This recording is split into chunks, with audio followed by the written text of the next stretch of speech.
Today, we're going to be cooking Irish seafood chowder. So I have some butter, some olive oil, some Greek cream cheese. I have some dry seasonings of tarragon and thyme, salt and pepper. I have some garlic. I have some potatoes. I have some mirepoix that I've chopped up and pureed. I have some canned smoked oysters. I have some scallops. I have some shrimp. I have some salmon that's been cooked with some cod. I have some crab meat. I have some seafood stock. I have some clam juice. I got some 2% milk. I got some light cream, and I have a cornstarch slurry. All right, so we have to add a little bit of olive oil to our pan. We're gonna add our vegetables, our mirepoix, and soften those up. We'll add the pureed after the chopped are sauteed. That way, because they'll cook very quickly. The puree will cook very quickly. So now we're adding the pureed mirepoix.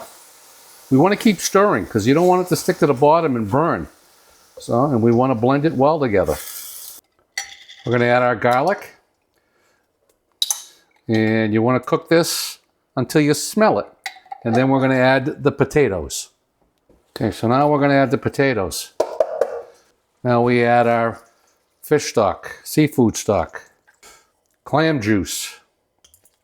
We're going to let this cook for like 20 minutes, covered, or partially covered, let's put it that way. Okay, the potatoes have cooked for 20 minutes, and they're nice and tender. I neglected to show me putting in the cornstarch slurry, the milk, and the cream, but that's all been added now with the Greek cream cheese. It's important to turn down the heat so you don't get a rolling boil because you don't want to scald your milk at all. So now we're going to add our uncooked shrimp and uncooked scallops.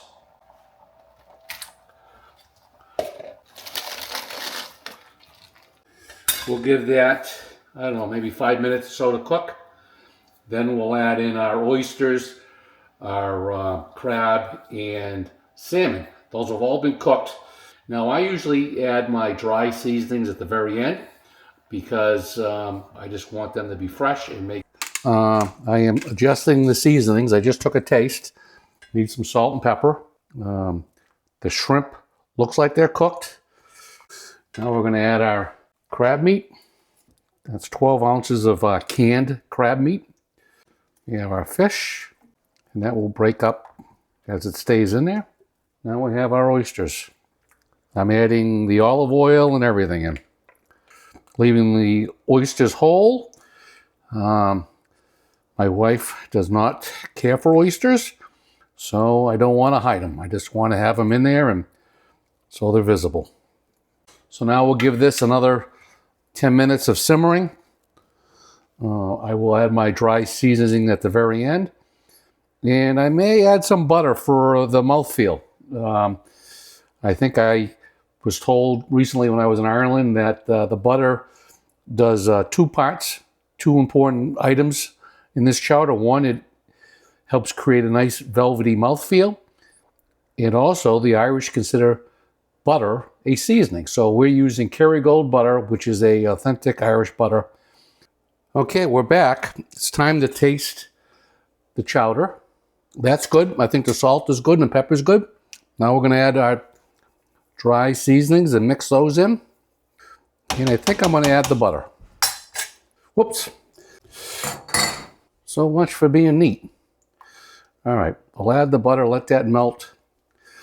And then I'll show you how I'm going to plate it. The chowder is done. I've plated it. I crisped up some prosciutto and put that on top. And now it's ready to serve and eat. So I hope you all try this, my version, I guess, of Irish seafood chowder. So I've crisped up some prosciutto in the oven, put that on top, and now it's ready to serve. Try this out and enjoy it.